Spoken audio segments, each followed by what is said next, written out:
شريت بيسي جديد كما سمعت عزيزي المشاهد وكما شتي حتى في الثامنيل. صراحه ما كنتش عوال ولكن جابتها هيدا.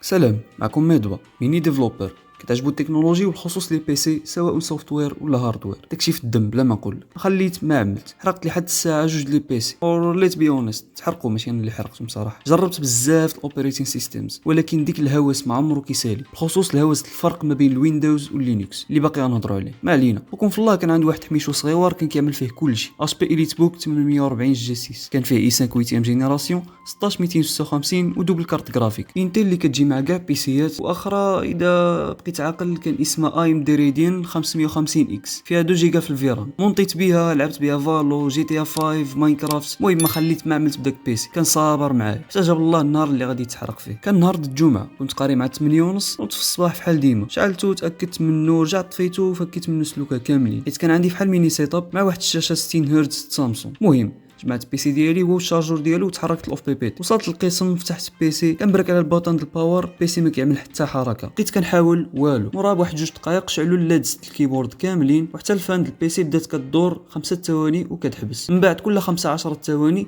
كان كيعمل ريبوت. دخل في واحد اللوب ديال الباور. وقع على ديك الحاله حتى سالت له الباتري. انا صراحه ما تسوقتش بزاف حيت سبق له وقع لي فحال هذا المشكل وحليته. قلت غنوصل للدار غنفسخ البيسي، غادي نقي له ستيكس الرام من الغبره ونفك الباتري تسيموس واحد 30 ثانيه ونرجع. ولكن لا، ما مشاتش الامور كما كنت باغي. المهم ما نطولش عليكم. من بعد ما جربت بيدي وما تعدل شي، ديتو للمعلم الاول واحد 20 يوم وهو كيحاول معاه والو. ديتو للمعلم الثاني وحتى هو والو. غير الثاني عرف المشكل فين كاين، صاب الكارت مير اس اس دي وستيك واحده 8 جيجا رام كاملين محروقين. وشنو كان السبب في نظركم؟ كابل الشارج كان تقطع وانا ما رديتلوش البال، هو اللي سبب في السيركو. صافي بقى المعلم كيستنى يجي له شي بيسي نفس الموديل ديالي باش يدي منه البياس ويركبهم فيه. انا دورتها في راسي، صيب 80% من البيسي كامله محروقه. اذا بغيت نعدلو خصني نص الثمن ولا اكثر. قلت صافي هي هذيك، كنبيعو ونشوف شي واحد اخر. وهنا بدات الرحله ديال البحث على حاسوب جديد. طبعا يكون قيمه مقابل السعر، هذه ضروريه. فتشت حتى عييت، ما خليت حتى شي تيتو في يوتيوب الا وتفرجت فيه. صيبت لي نوفو ثينك باد هما ارخص واحدين في السوق، بياس فيهم موجود، حتى الديزاين ديالهم مزيون، بيرفورمانس واعره، وحتى الكيبورد ديالهم كانت محبوبه بزاف في الكوميونيتي ديال الديفلوبرز. واخا كانت الميزانيه محدوده مي كانوا عندي شروط صراحه. يكون كيتشارجا بسي بسي، يكون لوطونومي ديال الباتري طالعه، يكون خفيف، ويكون مينيموم بحال اليت بوك في المواصفات. ومن بعد البحث صيبت السيري ديال ثينك باد دي، هي اكثر واحده كينطبقوا عليها المواصفات اللي بغيت وبارخص ثمن. وكان الاختيار على ثينك باد دي 480 اللي كان عامل وباقي عامل البوز في ميريكان، حيت اي ديفلوبر تما كيبغي ياخذ بيسي وميزانيته محدوده كان كيختار هاد ثينك باد بالضبط، حيت كانت فيه واحد الميزه واعره بزاف. كانوا عنده جوج باتريات، واحده انترن 24 واط وواحده اكسترن، واللي فيها ثلاثه ديال تيب 24 واط 48 واط ولا 72 واط. ولك انت تخيل عزيزي المشاهد، بيسي فيه باتري انترن 24 واط وباتري اكسترن 72 واط، زيد عليهم شي لايت او اس سواء لينكس ولا شي نسخه خفيفه من الويندوز. كيفاش غادي يكون؟ المهووسين بالهاردوير في تويتر وريديت كانوا كيحطموا ارقام قياسيه كيوصلوا حتى 12 ساعه الخدمه بهذا الهاردوير اللي ذكرت من قبل. ملي بعت ديك الاليت بوك وما تسقسيونيش على الثمن باش بعته، الحاجه الوحيده اللي بقات خدامه فيه هي الشاشه ديالو والستيك الثانيه ديال الرام. صافي مشيت لاقرب محل ثقه، سولته على هاد السيري، قال لي كاينه حبه واحده. ملي سولته على سبيسيفيكيشنز قال لي فيه اي 5 8 جينيراسيون 828. وكما تعلمون كديفلوبر ما عنده ما دعم لي 828. وديك القضيه علاش ما شريتيهش ومن بعد عملتي له ابجريد حتى هي طاحت لي في بالي. ما كتبقى موفي زافير هاد الساعه، حيت مع هاد الازمه ديال الرام والاس اس دي مؤخرا خصك تشري شي حاجه واجده، راكم عارفين. صافي وانا بدات في ديك اللحظه على شي بديل، وبحكم البحث اللي عملته من قبل سبق لي شفت السيري اللي من بعد تي 480 واللي هي تي 490. جات سليم خفيفه ونقيه بزاف على تي 480 اللي شفت. غير هاد المره ما فيهش باتري اكسترن، مقارنه مع الاليت بوك فراه فحالو اي 5 8 جينيراسيون 16256. غير هذا فيه كارت جرافيك واحده اللي هي الانتل الترا اتش دي 620. شفت حتى عييت وقررت ناخذه، ما عندي حتى شي اوبسيون واحده اخر. مع العلم كان زايد على تي 480 غير 500 درهم. 500 درهم ديالاش واش 8 جيجا رام الثانيه ولا 128 جيجا اللي كملت لي 256؟ يعني هاوته بلا ما نقول. صافي خديته وانا فرحان حيت وليت محسوب على المبرمجين المراكنه. عندي ثينك باد او اس لينكس وارل كنت برمجيت، ولكن عاود وصلت الطريق مسدوده. وصلت للدار برنيت فيدورا غنوم في اليو اس بي ديالي.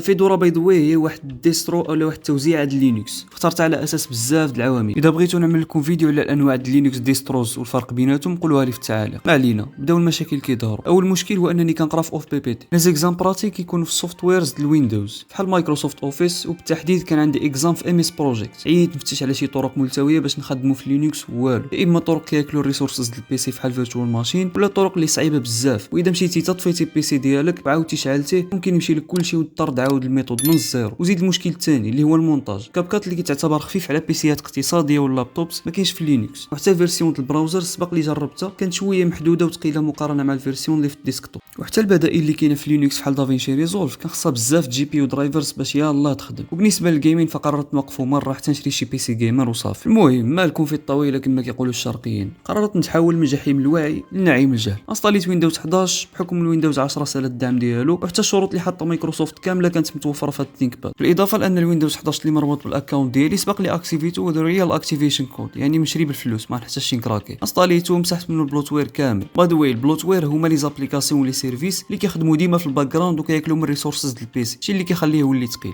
وكيتختلفوا من بيسي الاخر على حساب الخدمات كل واحد فينا. مثلا انا ما كنخدمش بالوان درايف، غادي نمسحو نورمال، واحد اخر كيعمل فيه ريكفري ديال البيسي ديالو ما يقدرش يمسحو بحال هيدا. من بعد انستاليت اطلس او اس واللي هو ماشي اوبريتينغ سيستم فعلي، ولكن واحد المجموعه ديال لي تكنيك اللي كتعطي انت كادمين يوزر لهذا الاطلس صلاحيه باش يطبقون في البيسي ديالك، غير باش تاخذ افضل بيرفورمانس ممكنه من هذا البيسي ولا ما تحمق راسك مع السيتينغز والريجستري ايديتور وزدق طافي بيسي في مره. وزديت انستاليت حتى الدبليو اس ال او ما يسمى بالويندوز سب سيستم فور لينكس، بحال واحد الميني فيرتوال ماشين كتوفر لك الايكو سيستم ديال لينكس في التيرمينال للناس اللي ما كيقدروش يستغناو على الويندوز وفي نفس الوقت كيعجبهم يخدموا باللينكس في حالي. هاد المره اختاريت اوبونتو حيت هي اكثر ديسترو مستقره في دبليو اس ال.